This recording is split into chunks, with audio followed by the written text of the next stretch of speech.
Hey everyone, it's Ben Hardy here, and in today's video we're going to be going over the all-new Ford Everest. With that being said, we're going to get into the specs that we know so far. Then we're going to get into my personal opinion on the Everest and whether or not I think that this should be sold in the US market. With that being said, let's get into the video. So let's talk about the new Ford Everest. If you're not familiar with the Everest, that's because it's not available in the US market. It's sold overseas, and it's an SUV based on the Ford Ranger, so it's a body-on-frame SUV, and it's actually pretty cool looking. You guys can see with the pictures, it's got the same front end as the Ranger. The rear end does look different than the Ranger. It kind of looks similar to almost like the Ford Escape in a sense, in terms of like what they've gone for stylistically with it. But with the Everest, you've got a bunch of different powertrains available with it, which we'll get into first.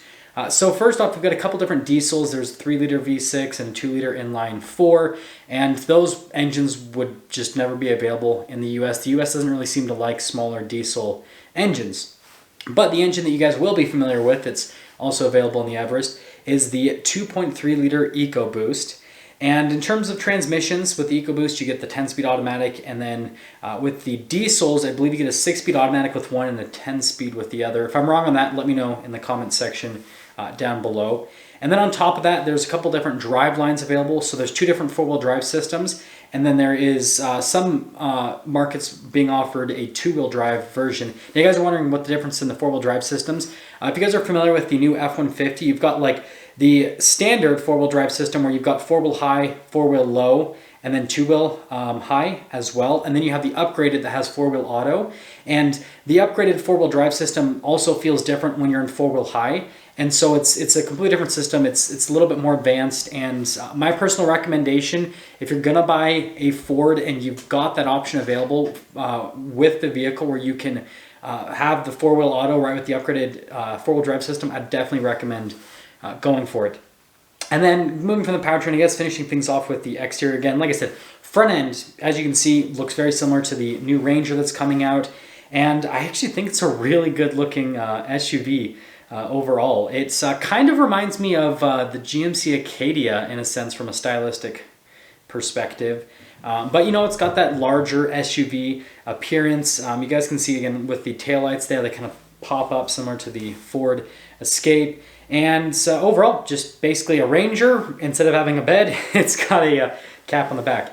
Popping to the interior, it gets all the same updates that the new Ranger has. So digital gauge cluster, larger infotainment system. It's the vertical one, which Ford seems to be putting in everything. Looks like we get a actual shifter, which is definitely nice. Really nice steering wheel as wheel. I always got to make that joke every single time I say steering wheel. But yeah, really nice interior. And so again, all the same updates that you have with the new Ford Ranger, this Ford Everest has as well from an interior perspective and then from an exterior perspective as well. There's no news on whether or not they're going to make an Everest Raptor. I doubt it. That would be really cool, but I doubt it. And so now let's get into my personal opinion on the Everest and whether or not they should sell this in the US market. So first off, from a personal opinion perspective, I think this is great. Body-on-frame SUVs are a lot more popular outside of the US than they are in the US, it seems. And I think that's because SUVs are used for more utilitarian purposes outside the US. They're still used as, you know, farm vehicles in some cases, and there's a lot of people that just live in super remote areas where, you know, they need more off-road capability. And if you look at all of the best off-road vehicles ever made, they're all body on frame. And so there's just a lot of practicality that goes to that.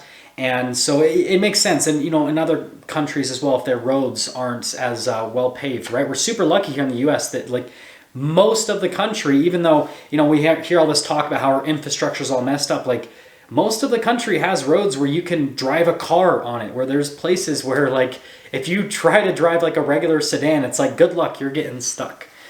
So I think it's really cool. I think I'm just a huge fan of body-on-frame SUVs. Now, should they sell this in the US market? I think so. Here's why I think so.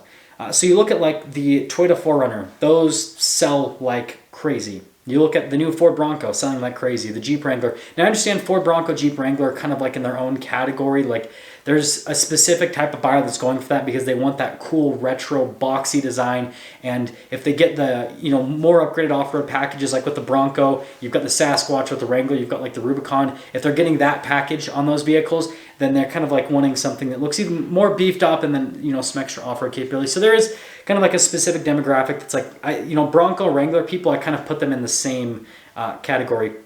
But Toyota 4Runner, right? It's this old school body on frame SUV that is very capable off-road, but it's not as capable as like a Bronco or a Wrangler, but it's like a little bit more reasonable. Like when people look at like a Bronco and a Wrangler, they look at it and go, that looks like a toy, whereas like a 4Runner, they go, oh, that looks like, you know, something I could use as a toy technically, but I could also daily drive.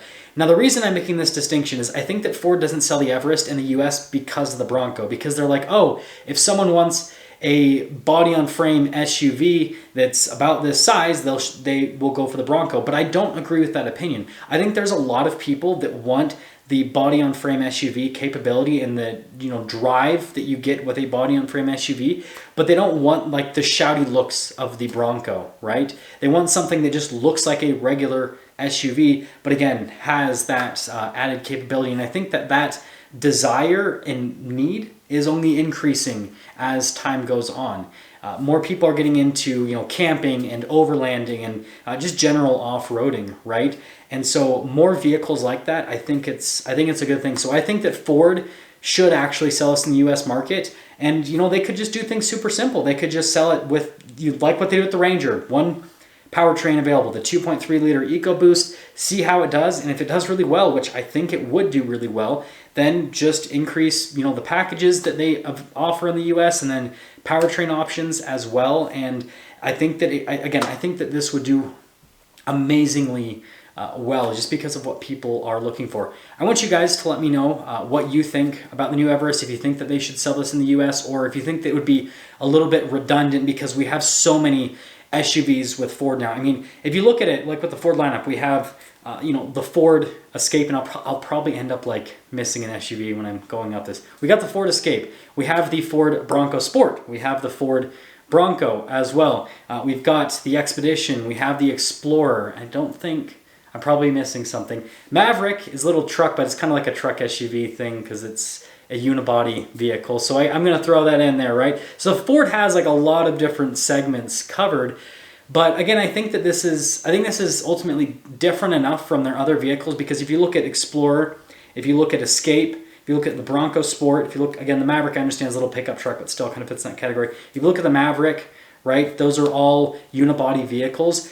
The Expedition, right, is pretty much just an F-150 SUV, and then the Bronco is basically a retro design Ford Ranger SUV. And so I feel like this has a place because you got the retro, if you want like the retro design Bronco, and I know I kind of already said that earlier in the video, but then if you want something normal looking, then you could go for the Everest. So I think it has a place in Ford's lineup here in the US. With that being said, if you guys are stopping for the first time, please subscribe. I'll see ya.